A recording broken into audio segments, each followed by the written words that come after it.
I can feel your heart break. I know it's not okay, but I know you feel like you're gonna break. But don't pull away, and it's okay to feel the way that you do. When you reach the end of yourself, I'll be there too. When you can't trust, I'll trust for you. When you can't move, I'll stay with you. You're not alone, but it's all I can say. Hi everybody, Rich Norton here with a new show, and I'm very blessed and humbled to be on this first episode of the show. This is entitled Robert's Angels Speak, which I'll give you a little background about that. And it's a show, it's about grief counseling and for those that are going through grief. And first thing I want to say is that I am not a doctor, and I certainly don't play one on TV either. So I'm just here to share what I've been through, and we're going to have guests on our show. And because every one of us go through some kind of grief, whether it's a loss of a job or a loss of a family member. In my case, I'll give you a little testimony about myself. 25 years ago, I had everything going, so I thought, great in my life. I took everything for granted. I was married and had a daughter, 4-year-old daughter. We had a little boy that was on the way. And I remember one time saying that, you know, God, I got to go back to work. I mean, when's this baby going to be due? And I even took the baby for granted. I was like, hurry up and let's get this over with so I can get back to work. Well, Robert, who the show is named after, this goes way back to 1992, was born with something in his brain where I learned so much about the brain in this more than I ever did in science class, because I never paid any attention at all. But the cerebellum part of his brain was a big cyst. And when he came out, he was a beautiful baby boy, and we just, you know, he looked great, but we knew the doctors, I saw the panic on the doctor's eyes, and we knew something was going wrong. And my wife at the time, we looked at each other and it's like, what's going on? And there was a panic in the room, and they just took Robert out, and we were like, what's going on here? And so he was born with a cyst in the cerebellum part of the brain, and we found out that at that point that he didn't have any chance of survival at all. And I remember through that time, it was like we were waiting for our child to be born, and within a matter of one day, or even in a moment, we're waiting for our child to die. And it was like, how do we, what, you know, I just remember just being numb. And I mean, even 25 years later, it's difficult to kind of relive that. So I don't mind being transparent with you. It's something that never, ever goes away. And Robert passed away 8 days later, so we were blessed to have him only for 8 days, and it completely changed our lives, and we weren't prepared for that. The foundation that we had, I think of a song that we sang in church growing up, on Christ the solid rock I stand, all other ground is sinking sand. And the foundation that my wife at that point, and I'll get into that, what happened after that, but our foundation was it wasn't a solid foundation, and our world fell apart, you know, and we stopped really communicating, and unfortunately, when you lose a child, the odds of getting a divorce are 50% anyway, but no matter what happens, but it goes like 200%, and we went in different directions and ended up getting divorced like a year later, and thankfully she's doing great, we're doing great, we moved on. But it's something that you never get over, you know, because sometimes people say, well, you can have another child, or you lost so you can have another, but it's something that you have to learn to live with. And it's there's so many different stages of grief. And I remember walking out of the hospital, and when my child was born, knowing that he was going to die, and I'm looking around and I'm looking at the rest of the people walking through the street, and I'm like, why are these people moving on with their lives? Don't they know I'm going to be losing my son here? And I was like so messed up in my mind, and it was a difficult time. So I was speaking with Mike, Aloia, and Bruce, and we talked about starting a show that would help other people going through grief, whether they've lost a child or lost a mom, or because we all go through it. And how do you deal with it is the big thing. And nobody knows what you're going through unless they've been there themselves.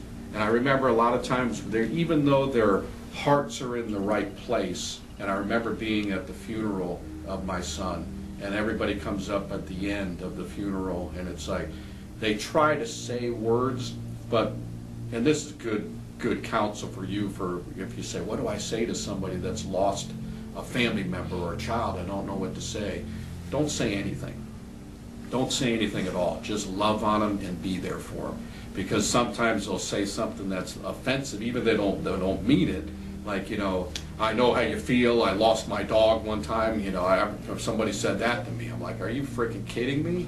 And so don't say anything. Just love them. But I remember at the end of the funeral, everybody leaving. Hey, I'm here for you. I love you. I'm praying for you. Always going to be there. If you need anything, give me a call. I'm always going to be here, which is wonderful. But as soon as everybody left, I remember standing there with my wife at the time, like, okay, they're gone on to their lives, and what do we do from here? Where do we go from here? And it's difficult. It's very difficult, because now we are parents that have lost a child. That's something that we're going to live with for the rest of our lives. So it's humbling for me to be here, and I do a show called RMS Sales Training and Inspiration, and you see a side of me that's filled with excitement, but hey, we've all, this part of me is just sharing my heart, and I'm real excited about what this show is going to do. And we have a great guest who I just met today, and I really don't know her testimony and her story, so I'm excited and looking forward to what she's going to share and what she's been through. And there's different stages of grief, and denial and anger, and you've heard them all, and there's no formula for that. And people write books about it, and they say you're going to go through stage 1, 2, 3, 4, 5. You know what I say? BS. You're going to go all over the place, right? You're going to be here, you're going to be here, you're going to be here. But the main thing is to get back to having that foundation, because I didn't have a good foundation, and my wife at the time didn't either, and we went separate ways. On Christ the solid rock I stand, on other ground. All other ground is sinking sand, and we were on sinking sand. So thank you for letting me share that with you. I actually wrote a poem for Robert, which I'll share with you, and 25 years later, throughout the years, I was actually trying to take that poem and I was giving it to people. It's called Fly Away, Little Angel. And I gave it to people, and they just couldn't put a song to it. About 3 months ago, I just brought out the guitar, and the song came, and it came in 3 minutes. I recorded it, so I'll share that with you. There's another song that I heard from We Are Messengers called I Don't Have the Answers. But it's a song that basically says, hey, sometimes we don't know. Why does a child die? Why does this happen? Why does this tragedy happen? Sometimes we don't know, but God knows. But we're here for you. I'm here every step of the way for you. And it's nice to know that you've got a friend and a family member and someone that loves you and is going to be there and comfort you. So don't do it alone. Sometimes you try to go through this grieving stage and you try to do it alone. Just do it with people that love you. And again, for those of you that are wondering what to say, take this advice. Don't say anything. Just love on them and say, I love you, I'm here for you. That's all you got to say. I love you, I'm here for you. That's the best thing that you can do for anybody that's going through a difficult time. So thank you for letting me share that. We're going to take a short break, and I'm very excited and just really excited about getting to know this young lady and her story, and I know it's going to bless you and encourage you as well. We'll be right back. Hey everybody, Johnny Van Zandt here from Skinner. Hey, I want you to donate to the Hands and Feet, Westside. Westside's the best side. There you go. It's where I was born at. Anyway, hey, listen, they're feeding homeless vets, homeless people, helping people recover. They're a good organization. Don't forget, donate to the Hands and Feet Westside. God bless. Rock and roll, bro. Please donate to the Hands and Feet Foundation Westside today. This ministry is a 501c3 non-for-profit organization. They feed people everyday hot meals. They give away clothes and food, and they also offer a sanctuary and prayer. Donate to the Hands and Feet Foundation on the Westside, Jacksonville, Florida, right there on 103rd Street. God bless you. Tell them American Hearts Radio sent you. We're on a mission from God. Please visit Hands and Feet Westside, www.facebook.com/handsandfeet.org, or give them a call at 904-465-5083. 904-465-5083.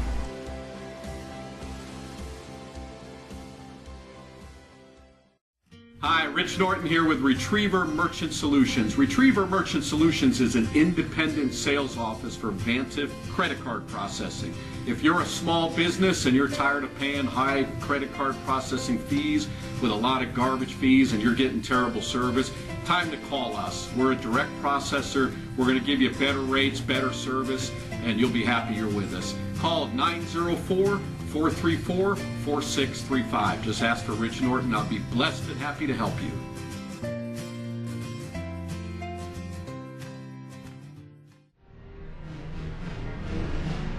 U.S. Law Shield, protecting the Second Amendment and your rights.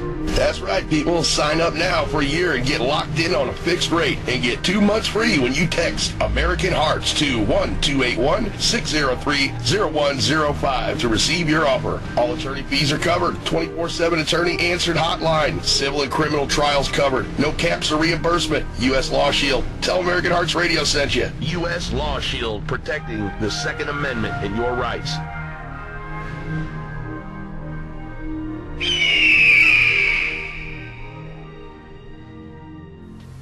We are back and thankful to be back, and just a joy to be here. And again, I'm really excited about what this show is going to do, because our goal is to encourage and to help those of you that are going through a grieving process. And some of you may have just kept it in for years and years. I've met people that have been through losses, and they almost kind of pretend like it never happened, and they've got pain deep, deep down inside, and they just never knew how to deal with it. And sometimes they deal with it through alcohol, through other ways. But it's something that really needs to come out, and it really is good therapy to kind of talk about it and to share with others and to listen to other stories and other testimonies. So I'm very blessed and happy to meet Lulu, who we just met tonight. So this is not a scripted show or anything. I have no idea what her testimony is and what her story is, but I was speaking with Mike and Bruce, and he felt it would be great for us to meet and for us to share our testimonies and hopefully be an encouragement to you. So Lulu, we talked earlier, you're a Florida native, yes, right? And you're born in the Jacksonville area. Been here my whole life. Yep, and I grew up in New England area, and I got smart and moved down south, so my blood has thinned out. So I like that. I'm happy to live here in Florida, and I'm happy to meet you. You too, so, honey. Tell me about, again, we just met, so I'm very thankful that God brought us together and that we can share and encourage and help others. So tell me a little bit about your background and your story and your history. Okay, my background kind of comes from a lot of really hard times. I'm going to start out with 2001, my father died. I was very close to him. Sorry. But anyway, I had to go to the doctor because I had a nervous breakdown when my dad died. They put me on Xanax. I stayed on it for almost 18 years. I had all kinds of things happen to me that I didn't understand. I was having all kinds of medical problems. I was just really afraid. And there was nobody out there really to be there for me. I couldn't go to my mom because she was hurting so bad. My brothers couldn't deal with it. You know, so all I had to do was just take it all in myself. Well, as the years went past, we healed as much as we could. And I came home in 2010 to find my husband gone. We'd been married for 14 years, and it was a total surprise. So I did what I could. He was breathing still, so I did mouth to mouth and kept him breathing until the ambulance got there. On the way to the hospital, he passed. Okay, that was 2010. By then, I'm on several medications because my nerves were just shot out. So, then, my mother had been suffering with cancer for 6 years at the time. We'd been going on weekends and trying to take care of her and doing different things, and she called me up and she said, "It's time. You're going to have to come stay with me." So I said, "Okay, Mom," even though it only been 2 weeks since I lost my husband. I knew I had to get it together. I prayed to the good Lord to give me the strength, and He did. Thank God. Because nobody was going to do it. Nobody was going to take care of her. So I knew I had to do it. Well, I did it. Took care of her. In 2012, she passed away. I took her almost every day to the hospital. We were constantly going into the hospitals having to get blood because her platelets kept dropping. I mean, it was a horrible thing for her. And I finally even had to tell her, "Mom, it's okay to go. You're suffering. You've got to let go. God is going to take care of you. Just go. Let it go, Mama." Hardest thing I ever said to my mom in my life. But you know what? She did. I know she was saved because she turned herself over to the Lord just weeks before that happened. So then I had Grandma up on the hill. She was 97-year-old Cherokee, full-blooded Cherokee Indian. Very wise woman. Well, I'm down there at the house, and Mom used to take care of Grandma, so I had to take care of her too. Grandma got bedridden. I took care of her. 2 years later, Mom died in 2011. Grandma died in 2012. 2012, she passed.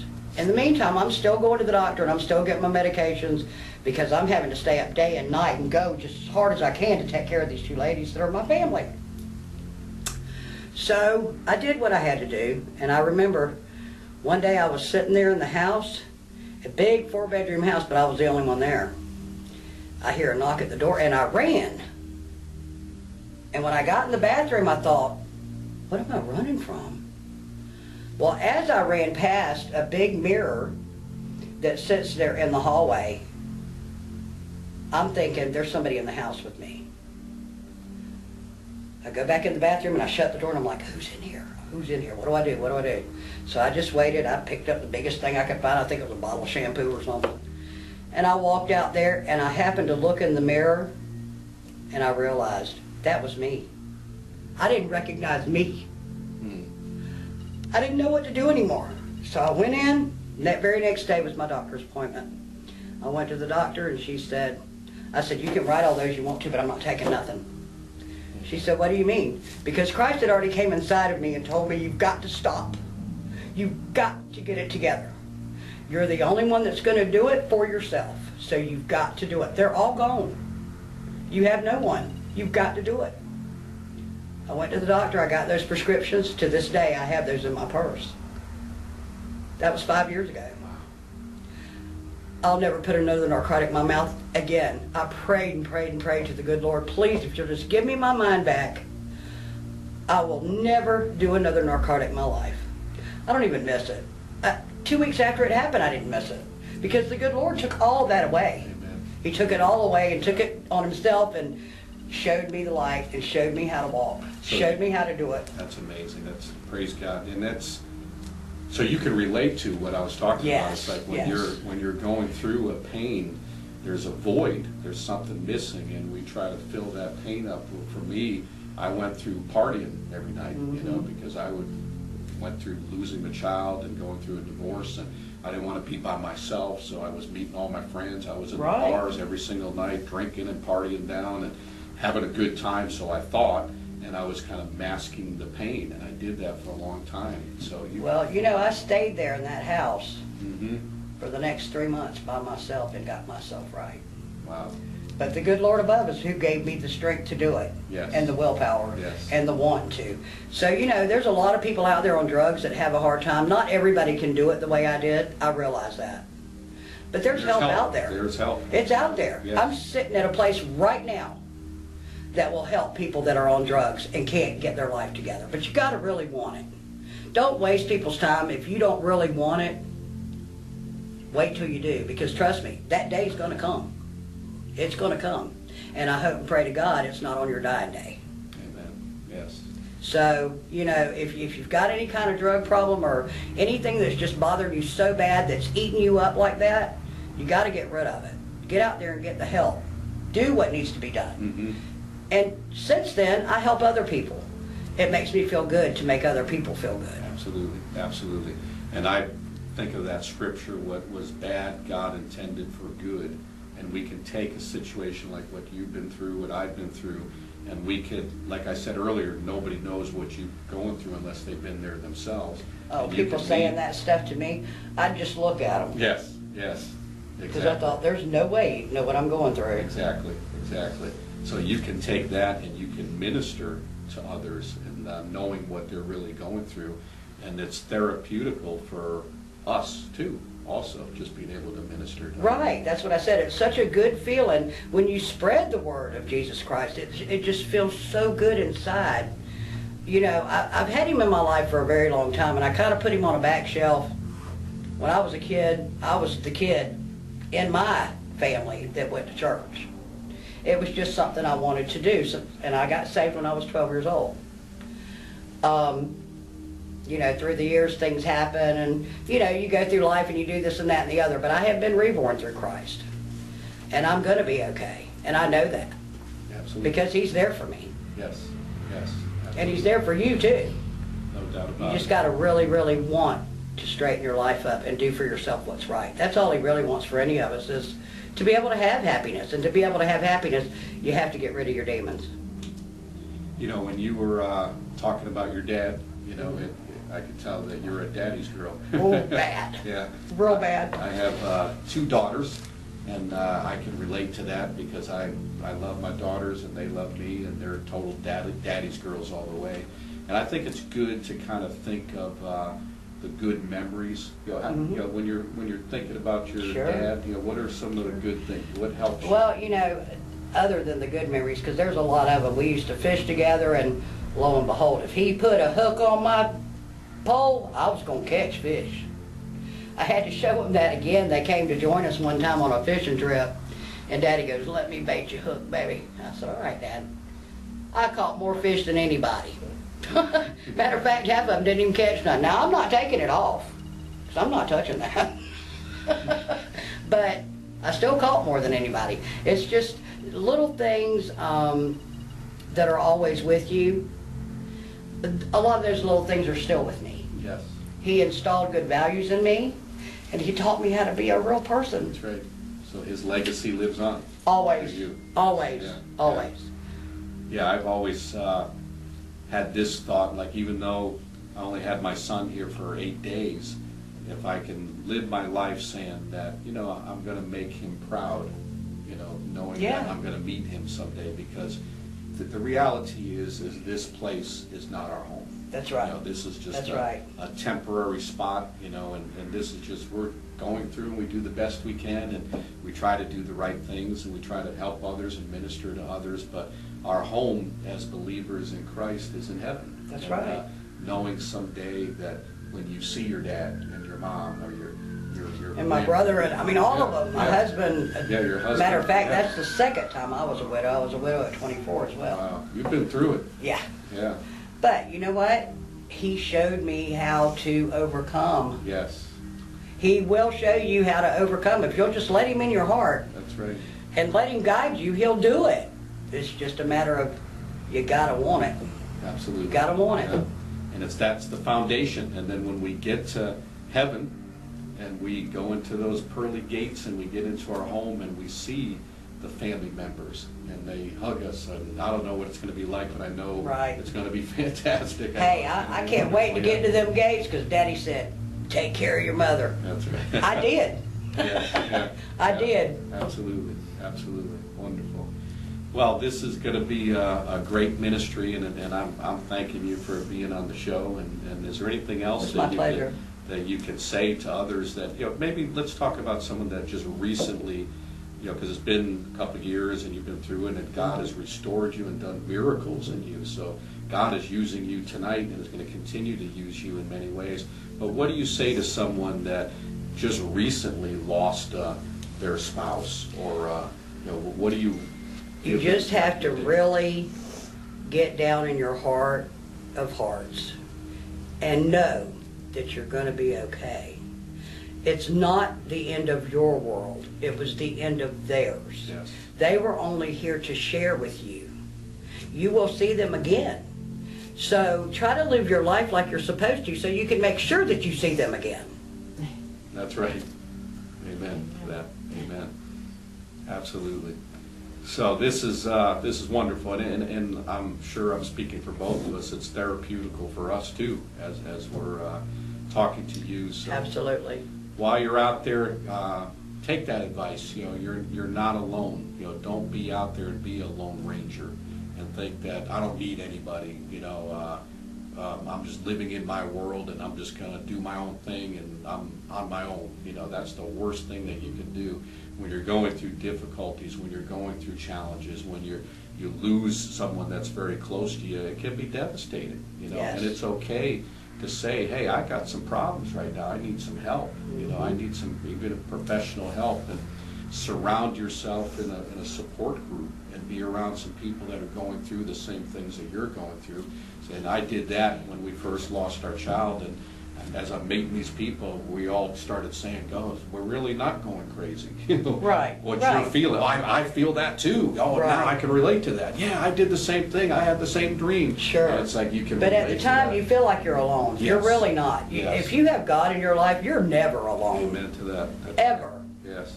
With any problem, any great thing that happens, anything that happens in your life, you're never alone once you find the Lord Jesus Christ.